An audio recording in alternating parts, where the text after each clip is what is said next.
Good morning, everyone. My name is David Chan, and I'm a technology integration specialist and Google certified teacher and trainer from Chicago, Illinois, so go Hawks. And I'm actually kind of filling in for someone. So I'm going to talk about Chrome apps. So if you're here for Google Science Fair, I hope I can convince you to stick around for a minute. And this is about Chrome apps. I have a tiny URL or a Google short URL at the bottom if you want to access this presentation, or you can zap the QR codes, and I'll have this kind of running throughout the presentation. So you can decide later if you like it and then zap it. But I'll give it a minute, or I'll make it even bigger. So cool. So again, if you're at home, write that down or zap that QR code. And in this presentation, I'm actually going to talk about Chrome apps first. Like, what are they? Why would you use them? And then give you a couple of highlights, some of my favorites. And I work in a grades 9 through 12 high school, 3,000 students, and we've had 4 Chromebook carts last year. So we use them in a shared environment, and that works actually quite well. So if you're not quite ready for one-to-one yet, a shared Chromebook cart works very well because you can have multiple users signing in, signing out. And because the Chrome apps go with them, as you'll see in a second, that's also very nice. So again, we liked it so much, we went from 4 Chromebook carts last year to 20 in this upcoming school year. So again, that's carts of 30, shared classrooms, things like that. All right, so what are Chrome apps? Honestly, when I first started thinking about Chrome apps, I didn't really think too much about them because I didn't find too many uses for them at first. But they always just showed up, right? If you ever open up Chrome, or if you have a Chromebook, you see a page that's kind of like this, you probably only have maybe 4 or 5 of these icons in there. I've since added some because I found that they're quite useful, and I was going to do a presentation on them. So they live kind of on this screen, and really there are a couple of reasons that you would use Chrome apps. 3 primarily, as I go through. Okay. So first, this is your main device. You use a Chromebook. You can't really install anything else outside of Chrome apps. So Chrome apps will be applicable here. Okay. 2, you're entering a no Wi-Fi zone. Okay. In this picture, it says, please turn off all your Wi-Fi devices because you're about to enter a physics lab. So if that's the case for you, Chrome apps might be helpful, and I'll explain why. Another example is you go on an airplane. Okay. So especially when we're talking about Chrome devices one-to-one, we're not sure if some of our students will have access to internet when they leave the classroom. Chrome apps will kind of provide some solutions for that. And 3, your apps like to travel. Okay, so again, this device is not my machine. This is Google's machine. It's a very nice one. I might like to walk away with it. It's a Pixel. But I logged onto this machine because, as you know or may not know, when you have Chromebooks, you can sign in. And when I signed in, it actually installed all the applications that I have on my home Chromebook or that live in my Chrome browser on this machine. Okay, and it does store that locally. And I'll remove my user when I'm done with this experience. Okay, so quick little snapshot here. You'll hear more about extensions later today. I think JR is coming out next. Talk about maybe apps and extensions. But apps kind of live, again, they're like mini programs that kind of live on the Chromebook. Extensions are little add-ons to your Chrome browser. You'll see those in the top link, or you can add them in your settings, and they kind of add some fun functionality, some also productivity to your Chrome browser. But apps are almost more like full-fledged programs. And then links, you'll see some of those in the story. I'm going to go back. So like Evernote, for example, a big fan of Evernote, but really their Chrome app is really just a link to evernote.com. So that doesn't really do much good for me. I can put that in my browser in a bookmark. So there are some kind of differences. So I'll explain, and what I'm showing in the rest of the presentation are apps, full-fledged apps. Okay. So the first scenario, again, is offline. So Gmail offline is a Chrome app. And what this allowed me to do, and this is a perfect example, I was on the plane coming in here from Chicago, and I wanted to catch up on a few emails. I synced, and this is what you need to do with Gmail and some of these other offline apps. You need to sync them with them before. Okay, so what I did was I went into Gmail offline, and I said I want to make sure my mail is synced before I left. And then once you do that first sync, then it knows, okay, after that, and it keeps it all in sync. So when I was on the plane, I was able to view some of the emails, and including labels and folders that it had already synced. And you can decide where to sync it from, like the past couple days to a week, I think to up to a month. And it'll sync that email so that you'll have access to it offline. And then what I was able to do on the plane was prepare some responses, reply to some emails, and then when I was connected again, it syncs it automatically. It will send those emails out, so that keeps it in a little outbox, and then it sends it for you when you're ready. So that's kind of the general gist for a lot of these offline apps. Do some of that. You set it up before, make sure it's set up properly and synced, and then do your work offline, and then when you come back online, it'll sync. So another big one, of course, is Google Drive.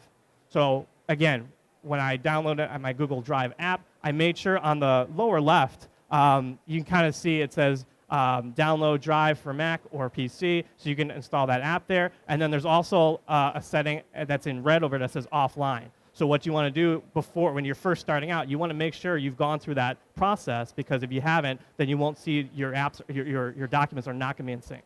So again, syncing those documents so that you will have access to them offline the next time you are offline. Okay? And so the big kind of three for me as a teacher is making sure I can edit documents and slides and drawings. Now, what you see here is I like that. If you've used Google Docs before, of course, when you see and when you make changes, it auto saves. It'll say all changes saved. When you're offline, it'll still give you that feedback, but it'll tell you all changes saved offline. And again, that process goes when you connect back next time, it's going to sync those changes accordingly. Okay. Now, what you do find out as you're playing around with the offline versions, as I was on the plane ride, you have some things that are missing. I was not able to insert images. I was not able to insert links, but I could do almost everything else. And again, I can edit text. I can reformat my slides or the document, things like that. So I had a lot of functionality, but it was missing a few things. Okay. And maybe that will come down the line. I'm not too sure. All right. Another offline app that works really well. And again, so there are apps that work solely online and some apps that work solely offline. So this first set I'm showing you that have offline capabilities, which is important if you have a Chromebook and you don't have online access. Read Later Fast is great because it allows you to save web pages or something you're reading for use later when you're offline. So for example, actually I can jump out maybe and show you. So here's how you kind of get into some of the apps on a Chromebook. You have this little app bar at the bottom here. And then scroll, and again, these weren't on this machine before, but when I logged in, here they are. And so when I pop up Read Later Fast here, it will open up the app, and it opens up in a separate tab. Okay, and you can choose to do that, new tab, separate tab. And then I'm going to pull in any materials. Oh, I guess it doesn't have my, I saved the article about the Blackhawks I was going to show you, but maybe that'll load later, so let me pull that up. So if it was on my machine, I would be able to pull that up for viewing purposes there. So give me 1 second. Let me refresh. Okay, the next app I'm going to show you as a math and science teacher I used a lot was a periodic table and a scientific calculator. So again, having access to some of those tools offline was very helpful for me as a teacher. And I'm just going to roll with this because my internet's a little wonky. So as you can see here, I had access to a scientific calculator and a periodic table offline. Okay, so I didn't need the web. I didn't need to install anything. It was just there. Okay, so a couple of online apps we have.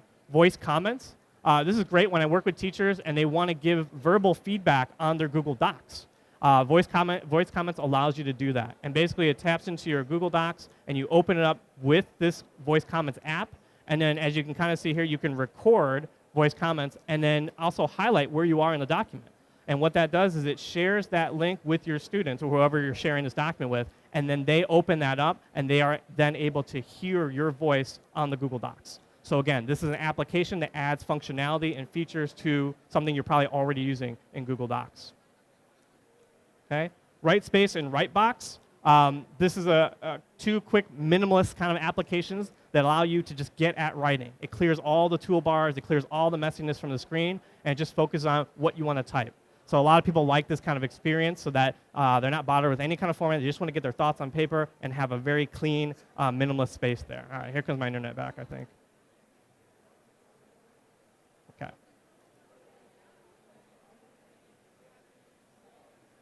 So again, these are apps that you do need to have internet access to, so online.